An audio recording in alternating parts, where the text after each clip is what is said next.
എടാ നീ വിശ്വസിച്ചാലും ഇല്ലെങ്കിലും ശരി, ഞാൻ ഒരു കുറ്റവും ചെയ്തിട്ടില്ല. ഇല്ല. ഒരു പട്ടിയും കൊന്നിട്ടില്ല. ഇല്ല. പിന്നെ ആരെ പേടിച്ച് ഞാൻ താമസം മാറ്റണം? ഞാൻ വീട് മാറില്ല. മാറണ്ട. ഇവിടെ തന്നെ താമസിക്കും. താമസിക്ക്. ഞാൻ പറയുന്നു തന്നെ തിരിച്ചു പറയുന്നു. കള റാസ്കൽ, നിനക്ക് വട്ടാണതാ. ആ കൊള്ളാം. അങ്ങനെ വല്ലതും പറ. നീ വെക്കുന്നുണ്ടോ പാതിരിക്ക് മനുഷ്യൻ ഉറങ്ങാൻ സമ്മതിക്കാതെ? ഓ സോറി, നിനക്ക് ഉറങ്ങണമല്ലേ? ഞാനത് മറന്നു. അല്ലെങ്കിൽ നിന്റെ കെട്ടിയോടെ നിന്നെ വഴക്ക് പറയല്ലേ? എന്നെ ആരും പറയില്ല, ആരും.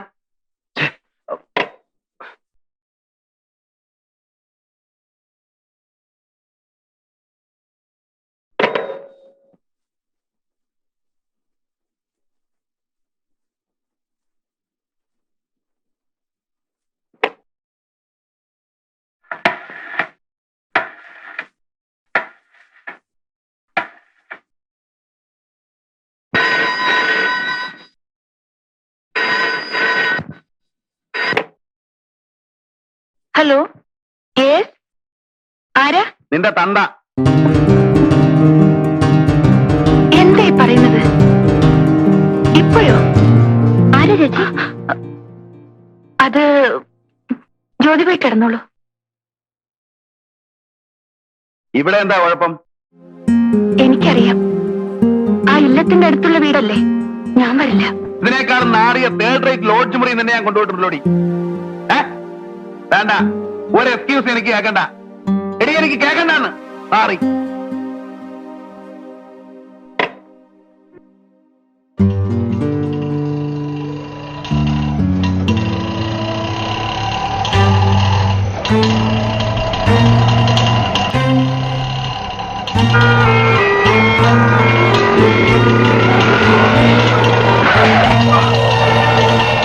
I'm sorry.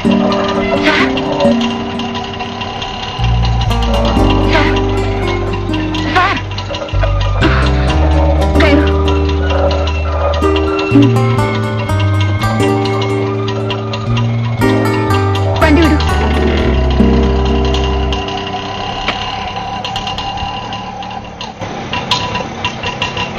സാറിനെ കാണാൻ ഒരു സ്ത്രീ വന്നിരിക്കുന്നു.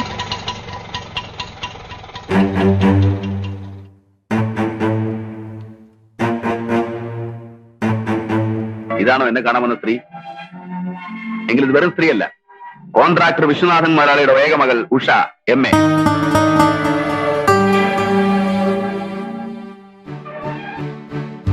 ഇനി ഇവളെ പരിചയപ്പെടുത്താം. സീത. നാട്ടുകാരും വീട്ടുകാരും വെറുത്ത, സ്നേഹിച്ച പെണ്ണുപോലും ഉപേക്ഷിച്ച ഈ കൊലയാളിയെ ഇവൾ സ്വീകരിച്ചു. കിടക്കാനൊരിടം തന്നു. പിന്നെ പിന്നെ എല്ലാം തന്നു.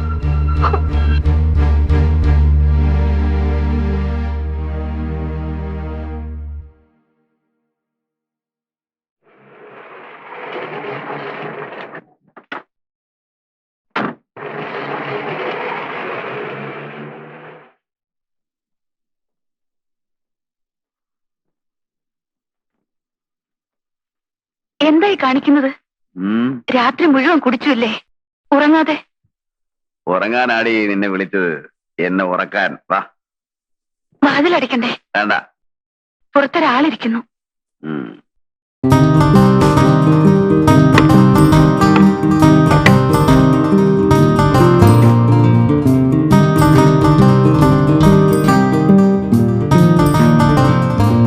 ആദ്യം നീന്താടി ഇങ്ങോട്ട് വരില്ലെന്ന് പറഞ്ഞത്? അതെ, ആ ഇല്ലം അവിടെയുള്ളവരെല്ലാം എനിക്കറിയാം. അവര് കാണ്ടാച്ചിട്ടാ. ഓ, എന്താടി കണ്ടാല്? നാണവും മാനവും കണ്ട നിനക്ക് പേടിയോ? സാറിന് മനസ്സിലാവില്ല. ജാതിയിൽ താഴെയാണെങ്കിലും മുമ്പാ ഇല്ലത്തെ ഒരു അംഗം പോലെ കഴിഞ്ഞവളാ ഞാൻ.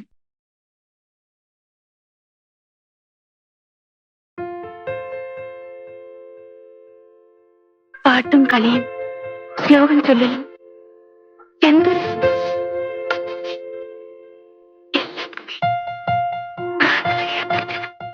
വയ്യാണ്ടായ തിരുമേനി രാവും പകലും അവരെ നോക്കി ദിവസം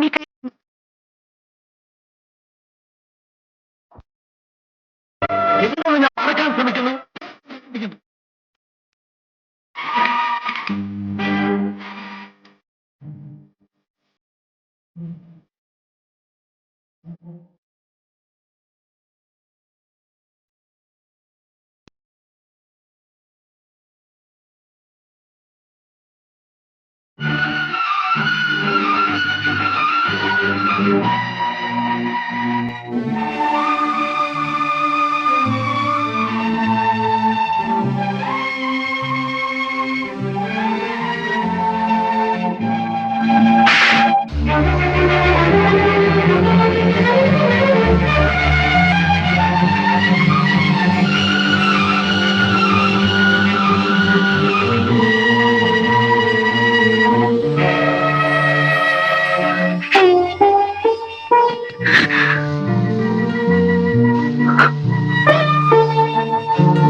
അവള് പോയി. ഇവിടെ നിന്നാ കുളിച്ചു മാറിയത്. ആളുകൾ പറയണത് വെറുതെ അല്ല കേട്ടോ. അവള് പിഴയാ, പോലീസേവക്കാരിയാ. പാട്ടി ഒരപേക്ഷയുണ്ട്. തനിച്ചാവുമ്പോ എന്താ അച്ഛാ വിളിച്ചോളൂ, പട്ടീന്നോ പൂച്ചയെന്നോ. പക്ഷേ ആളുകളുടെ മുമ്പിന്ന് തിരുമേനിന്ന് എന്നെ വിളിക്കണം കേട്ടോ. തന്റെ മേനി കണ്ട അങ്ങനെ തോന്നണ്ടേ? കഷ്ടാണേ. എപ്പോഴാ അവിടെ പോയത്? ഇപ്പോ ഇല്ലത്തേക്കാ. രാധയുടെ പഴയ കൂട്ടുകാരിയല്ലേ, അവിടെ നിന്ന് ഡാൻസ് പഠിച്ചിരുന്നു മുമ്പ്. രാധ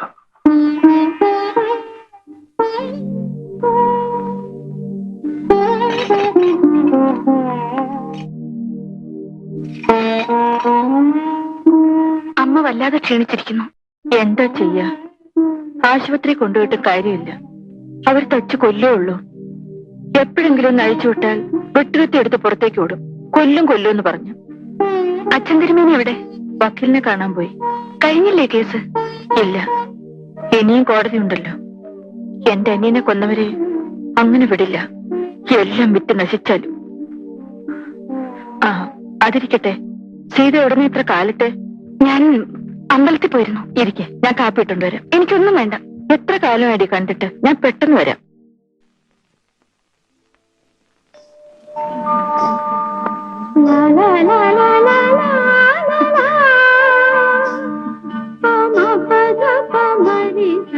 ഞാൻ വന്നായിരുന്നു പഠിപ്പ് തുടങ്ങിയ കുട്ടികളെ. കളിച്ചോളൂ, ഞാൻ ചൊല്ലിത്തരാം.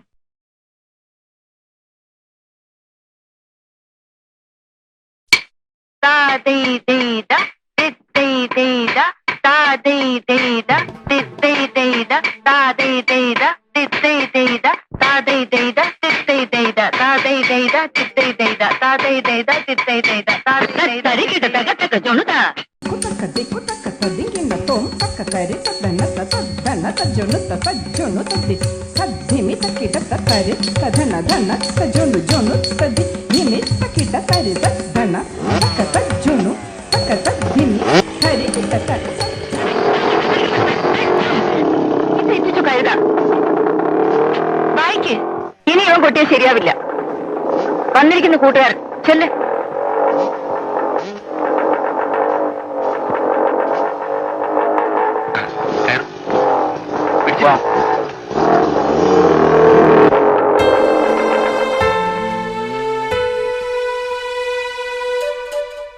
ഇവരുടെ പോക്ക് കണ്ടിട്ട് എനിക്ക് പേടി തോന്നുന്നു. കുട്ടികളാവുമ്പോ ഇത്തിരി കുസൃതിയൊക്കെ വേണ്ടേ? ഇത് കുസൃതിയല്ല.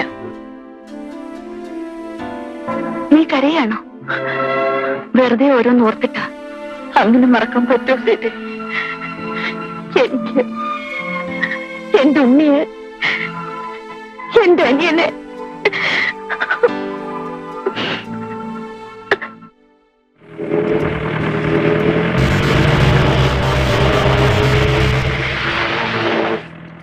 ആ പോയത് എനിക്കൊരു സംശയം.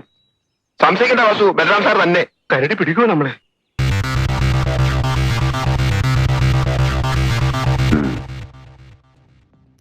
ലോറി ചെക്കിംഗ് എല്ലാം കഴിഞ്ഞോ? സാർ മാസാവസാനം ശമ്പളം കിട്ടാൻ ഇനിയും 2-3 ദിവസം. അത്യാവശ്യം ചെലവെങ്കിലും വെക്കണ്ടേ? എന്ത് കിട്ടി?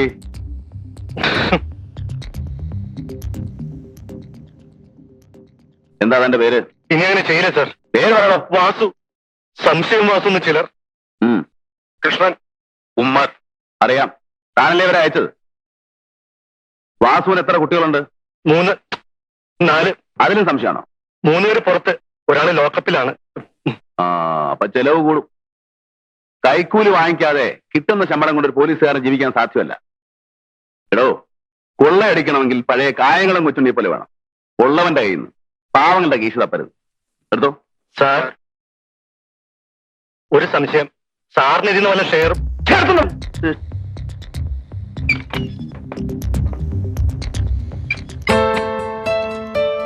വത്സല എല്ലാം നോക്കിക്കൊള്ളണേ. ഇനി എന്റെ ഗുമസ്തനെ കണ്ടാ മതി. മോന് നല്ല പനിയുണ്ട്. അതിന് ഞാൻ ഡോക്ടറല്ലല്ലോ. വൈകിട്ട് കോളേജ് വിട്ട് വരില്ലേ, കൊണ്ടുപോയി കാണിക്കാരെന്ന് വെച്ചാൽ. ഉഷേ, നീ അച്ഛനെ എഴുതിയില്ലേ? താമസിച്ചാൽ വസ്തു വേറെ ആണുങ്ങൾ വാങ്ങിക്കും. എന്റെ കക്ഷികളായതുകൊണ്ടാണ് വില കുറച്ച് തരുന്നത്. ഒരു ഡിസ്പ്യൂട്ടുള്ള എസ്റ്റേറ്റ് ആണ്, ചുളു വിലക്ക് കിട്ടും. തൽക്കാലം ഒരു 3 ലക്ഷമെങ്കിലും അച്ഛനോട് വാങ്ങിക്കേ, ബാക്കി ഞാൻ ഒപ്പിച്ചോളാം. നിങ്ങൾ തന്നെ ചോദിച്ചോളൂ, എനിക്ക് കഴിയില്ല. നിങ്ങളെന്നെ ക്വാർട്ടേഴ്സിൽ തിരക്കെന്ന് പറഞ്ഞു. ഇരിക്കൂ. അത്യാവശ്യ കാര്യമാണെന്ന് ആ തിരുമേനിയാ പറഞ്ഞു. നമ്മൾ തമ്മിൽ കണ്ടിട്ടുള്ളത് കോടതിയിൽ വെച്ചാണ്. പിന്നെ ഇന്നലെ ഇവിടുത്തെ ബഹളത്തിനിടയ്ക്ക് ഒന്നും ചോദിക്കാൻ പറ്റിയില്ല. പറയൂ, എന്താ വേണ്ടത്? മടിക്കണ്ട, എന്നാൽ കഴിയുന്ന എന്ത് സഹായവും.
സാർ,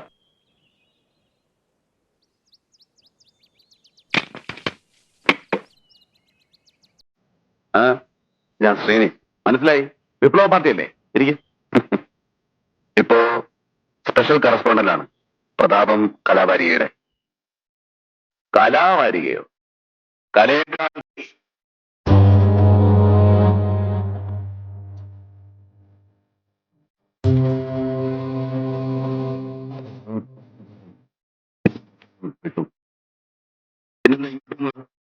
വാരികയിൽ തുടർച്ചയായി എന്റെ ഒരു ഫീച്ചർ ആരംഭിച്ചിട്ടുണ്ട്. തടവുകാരുടെ അവശത, ജയിൽ പരിഷ്കരണം. അത് ആവശ്യമാണ്. പ്രത്യേകിച്ച് തന്നെ പോലെ കൊല്ലും കൊലയും നടത്തി അവിടെ ചെല്ലുന്നവർക്ക് കൊടുക്കാൻ ജയിലിൽ സൗകര്യങ്ങൾ കുറവാണ്. ജയിൽ സാർ എന്തേ പറയുന്നത്? തടവുകാരുടെ ബേസിക് നീഡ്സ് മുഴുപ്പട്ടിനായിട്ട് കോടിക്കണക്കിന് ഞാൻ ജയിലിൽ പുറത്തുണ്ടോ? വയറു നിറച്ച ആഹാരം, കിടന്നുറങ്ങാൻ ഉറപ്പുള്ള കെട്ടിടം, കറണ്ട്, റേഡിയോ, പിന്നെ എന്തൊക്കെ ലേസി വേണോ, ചീസ് വേണോ, ചൈനീസ് ഫുഡ് വേണോ? നമ്മൾ തർക്കിക്കണ്ട. ഞാൻ വന്നത് മറ്റൊരു കാര്യത്തിനാണ്. പറയണം. സത്യരാജ് എന്ന പുള്ളിയെ 2 തവണ അറസ്റ്റ് ചെയ്ത ആളാണല്ലോ സാറ്. ആ പുള്ളിയെ കുറിച്ച് എനിക്ക് ചില കാര്യങ്ങൾ അറിയണം. ദിവസവും പത്രങ്ങൾ കറക്റ്റ്. എന്റെ അറ്റംപ്റ്റ് ന്യൂസ് കോളത്തിനല്ല, പുസ്തക രൂപത്തിൽ അവന്റെ life, I mean A biography. ജനം വായിച്ച് പഠിക്കട്ടെ അല്ലേ? നല്ല മാറ്റർ വേണം. അതിന് സാറിന് സഹായം നേരിടാം.